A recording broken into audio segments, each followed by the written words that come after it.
বড় কুলক্ষণ। এগুলো থেকে আমাদেরকে বিরত থাকতে হবে।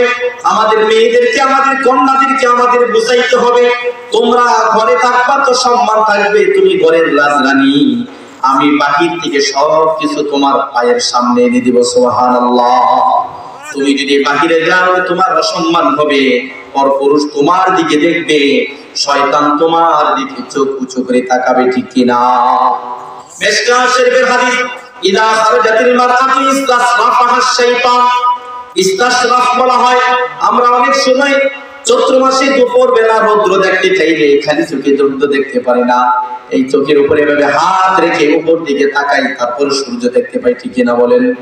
আল্লাহ রাসূল বলেন, শয়তান গভীরভাবে দেখার জন্য এইভাবে কোন নারী ঘর থেকে বের হলে তার দিকে তাকায় আর বদ নজর দেয়। আমরা তো দেখি না, এই নজরটা হলো শয়তানের একটা তীর। যেই নারীর গায়ে, যেই মুসলিম নারীর গায়ে শয়তানের তীর বিদ্ধ হলো, ওর ভিতরে ওয়াসওয়াসা এমনি তৈরি হবে, ঠিক কিনা বলেন? আগের জামানায় আমাদের মা বোনদেরকে এত সমস্যা ছিল না, বর্তমানে যতটা পারিবারিক সমস্যা হয় কিনা বলেন? বর্তমান সমাজে স্বামী আর স্ত্রীর মধ্যে ভালোবাসা নাই। ছেলে স্বামী বিদেশ থাকে, 10 বছর যাবত বিদেশে অনেক কষ্ট করে টাকা পয়সা উপার্জন করে দেশে পাঠায়, স্ত্রীর প্রতি মাস মাস টাকাগুলো খরচ করে স্ত্রীর সংসারটাকে দেখাশোনা করে, অথচ স্বামীর সাথে একটু ভালো করে কথাও বলে না, ঠিক কিনা বলেন? এরকম অনেক নারী আছে যারা স্বামীকে বেশি লাইক করে না, অথচ বাজারে যাচ্ছে, যাওয়ার পথে অটোতে উঠছে, ভ্যানে উঠছে, ভ্যান চালকের সাথে হেসে হেসে কথা বলে, কিন্তু স্বামী বেচারা সারাটা দিন কামাই রুজি রোজগার করে তাকে খাওয়ায়, তার মনের চাহিদাগুলো পূর্ণ করে, পোশাক আশাক কাপড় চোপড় সবকিছুর চাহিদা পূর্ণ করে, অথচ স্বামীর দিকে তাকাইয়া ওই অটোওয়ালার মতন, রিক্সাওয়ালার মতন হাসিটা দেয় না, ঠিক কিনা? নবীজি বলেন, তুমি যদি তোমার স্বামীর দিকে তাকাইয়া একটা হাসি দিতে পারো, স্বামীর মনটা খুশি হয়ে যায়, তুমি 1000 রাকাত নফল নামাজ পড়লে যে পরিমাণ নেকি কামাবা, তার চেয়ে বেশি তোমার আমল নামায় হবে। সুবহানাল্লাহ।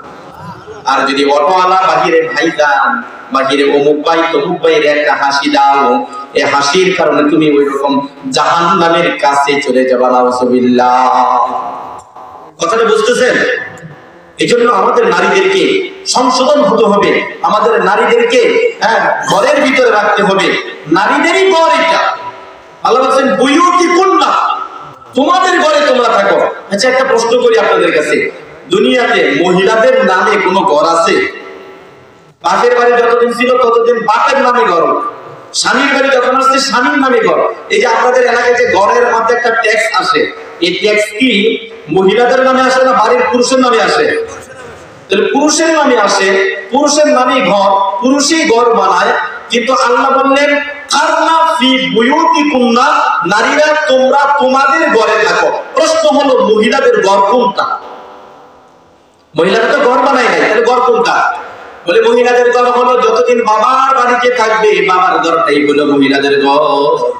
আর যখন স্বামীর বাড়িতে চলে যাবে, স্বামীর ঘরটাই হলো মহিলার ঘর। আল্লাহ রাসূল বলেন, যেই ব্যক্তি দায়ুস, সেই ব্যক্তি কিয়ামতের ময়দানে জান্নাতে যেতে পারবে না। একটু ভালো করে শুনেন কথাটা। দায়ুস কাকে বলে? মিশকাত শরীফের হাসিয়ার মধ্যে, টিকার মধ্যে লেখে, মাইয়ুকিল্লুল খুবসা ফি আহলিহি। দায়ুস হলো ওই মানুষ যে তার পরিবারের মধ্যে কোনো খারাপ কাজ হতে দেখেও কোনো কথা বলে না, বোকার মতন থাকে, চুপচাপ থাকে। পরিবারের মধ্যে কোনো খারাপ কাজ হয়, তার মেয়ে মোবাইল নিয়ে কার সাথে কথা বলে, বাবা মেয়ে খেয়াল করে না। ছেলে কোথায় যায়, কার সাথে চলে, কোথায় আড্ডা দেয়, কি খাচ্ছে না খাচ্ছে, বাবা সেগুলো দেখে না, দেখেও কোনো বাধা দেয় না। আহারে, মেয়ের বয়স হয়ে গেল 15 বছর, অথচ মেয়ে নামাজ পড়ে না, বাবার কাছে থাকে, বাবার ঘরে থাকে, বাবা তাকে টাকা পয়সা দিয়ে লালন পালন করে, বাবা তাকে 3 বেলা খাবার জোগায়, অথচ মেয়ে যে নামাজ পড়ে না, বাবা এক বেলাও বলে না, মা রে তুই কেন নামাজ পড়িস না, আমি কিয়ামতের ময়দানে আল্লাহর দরবারে কি জবাব দিব। এই মেয়েটা লেখাপড়া ঠিক মতো করে না, বাবা কিন্তু তাকে খুব চাপ দেয় কিনা বলেন? ছেলে কাজ করে না, ছেলে সংসারের জন্য কিছু করে না, এই জন্য বাবা তারে খুব চাপ দেয়। ছেলে রাজনৈতিক কোন রাজনৈতিক কোন খারাপ কাজের মধ্যে লিপ্ত, রাজনৈতিক কোন দুর্দান্ত কাজের মধ্যে লিপ্ত, বাবা ছেলেকে বারবার বোঝায়, বাবা তুই এগুলোতে যাস না, তুই লেখাপড়া কর। এগুলোর জন্য বাবা ছেলেকে শাসন করে।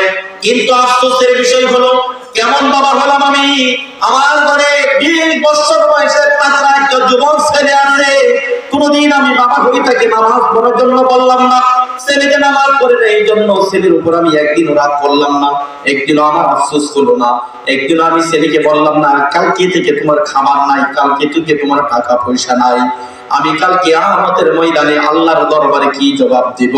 আল্লাহর রাসূল বলেন তুমি বলে তাইয়ুস, কারণ তুমি থাকতে তোমার ঘরের ভিতরে অপকর্ম হয়, তুমি দেখো না ঠিক কিনা।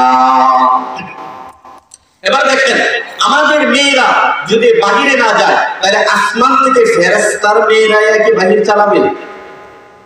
কথাগুলো একটু তিতা লাগতেছে বলে না গো? তিতা লাগলে কি করবো, দরকার এই জন্য বলতেছি, আমি তিতা করে বলতেছি না, চিন্তা করে বলে লাভ কি, এরা তো আমাদেরই বোন, আমাদের মা, আমাদের মেয়ে, এদেরকে ঠিক করা আমাদের দায়িত্ব। যদি ঠিক না করি, কিয়ামতের ময়দানে আমারও বেরিয়ে পড়তে হবে, আর মেয়েটারও বেরিয়ে পড়তে হবে, জাহান্নামে দুইজনকে টেনে টেনে নিয়ে যাবে। তো সেখানকার যদি আগে ঠিক হওয়া ভালো না, আগে ঠিক হওয়া ভালো। নারীরা যদি করে থাকে কোরআন পড়ে, আল্লাহ রাসূল বলেন একটি হাদিসের মধ্যে, ইদা সাল্লাত খামসাহা ওয়া সামাত শাহরাহা ওয়া আতাআত বালাহা ওয়া সামা রমাদানা কিলা লাহা উদখিলনা জান্নাতা মিন আইয়ি আবওয়াবিল জান্নাতি শিতি। নারীরা যখন 5 ওয়াক্ত নামাজ পড়বে এবং নিজের সতীত্বকে হেফাজত করবে, স্বামীর বিছানায় কাউকে কখনো বসতে দিবে না, স্বামীর সাথে যে আচরণ করে এই ধরনের আচরণের সুযোগ কখনো কাউকে দিবে না। এই আচরণগুলো যদি ঠিক থাকে, এমনি ভাবে স্বামীর আনুগত্য করে, সন্তানের জন্য জান্নাত হলো মায়ের পায়ের নিচে, বাবার সন্তুষ্টির নিচে, কিন্তু স্ত্রীর জন্য জান্নাত হলো স্বামীর সন্তুষ্টির নিচে। সুবহানাল্লাহ। 5 ওয়াক্ত নামাজ পড়বে, নিজের সতীত্বকে হেফাজত করবে, স্বামীর আদেশ মেনে চলবে, রমজান মাস আসলে রোজা রাখবে। এই কাজগুলো যদি কোনো নারী দুনিয়ার করতে পারে, কিয়ামতের ময়দানে আল্লাহ ডেকে বলবেন, ওরে বান্দি আয় আয়, তোর জান্নাতের 8টা দরওয়াজার থেকে যেই দরওয়াজা দিয়ে মন চায় ওই দরওয়াজা দিয়ে জান্নাতে ঢুকে যা। সুবহানাল্লাহ। নারীদের জন্য আমল করা একেবারে সহজ, নারীদের জন্য দিনের উপর চলা একেবারে সহজ। পুরুষের বাহিরের যত কাজ করে, নারীরা যদি ঘরে থেকে এই 5টা কাজ করে, পুরুষ বাহিরে থেকে জানাজার নামাজ পড়ছে, জুমার নামাজ পড়ছে, মানুষের সহযোগিতা করছে, রোগী দেখতে গেছে, ইয়াতীম অসহায় মানুষের জন্য কাজ করে দিছে, এই সবগুলোর সওয়াব, জিহাদের সওয়াব, রাষ্ট্র পরিচালনার সওয়াব, দেশে বিদেশে সফর করে মানুষকে দিন শেখানোর সওয়াব, এই সবগুলোর সওয়াব 50% ঘরের নারীর আমলনামায় পৌঁছে যাবে। সুবহানাল্লাহ। এজন্য আমাদের মেয়েদেরকে এটা আমাদের বলতে হবে, তারা কি, তাদের মর্যাদা কোথায়। ইসলাম আসার আগে নারীদের মর্যাদা ছিল না, বড় ভয়াবহ অবস্থা ছিল তাদের। ইসলাম নারীদেরকে সম্মান দিয়েছে। সুবহানাল্লাহ। রব্বুল আলামিন পবিত্র কোরআনে সূরা তাহরিমে 20 নম্বর পৃষ্ঠা 28 নম্বর পারা সূরা তাহরিমে রব্বুল আলামিন নারীদের জন্য পৃথিবীর 4টা নারীর উদাহরণ দিলেন। কয়টা নারী? এটা আমার দিকে তাকান, একটু কথা বল, কয়টা নারী? 4টা নারীর উদাহরণ দিলেন। আল্লাহ বললেন তুমি নিজে ডিভাইড করো, তুমি কোন শ্রেণীর নারী হতে চাও, এই 4 নারীর কোন নারীর মতন তোমার আখলাক বানাইতে চাও, যে নারীর মতন বানাবা তুমি ওই নারীর মতন সওয়াব পাবা, ওই নারীর মতন বদলা পাবা। 4টা নারীর কথা আল্লাহ তাআলা বিশেষভাবে কোরআনে কারিমে কাট করে লিখে দিলেন। হাজার হাজার বছর আগের এই নারীদের ঘটনা কোরআনে কারিমে আল্লাহ তাআলা বলে দিলেন, যেন এই নারীরা, আমাদের মুসলিম নারীরা তাদের জীবনী থেকে দেখে, তাদেরকে দেখে সংশোধন হতে পারে।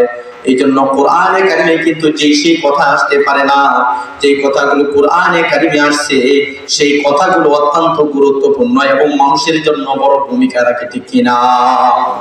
সংশোধনের জন্য বড় ভূমিকা রাখে। 4টা নারীর জীবনী। 1 নম্বর রব্বুল আলামিন বলেন, ضرب الله مثلا للذين كفروا امرأة نوح وامرأة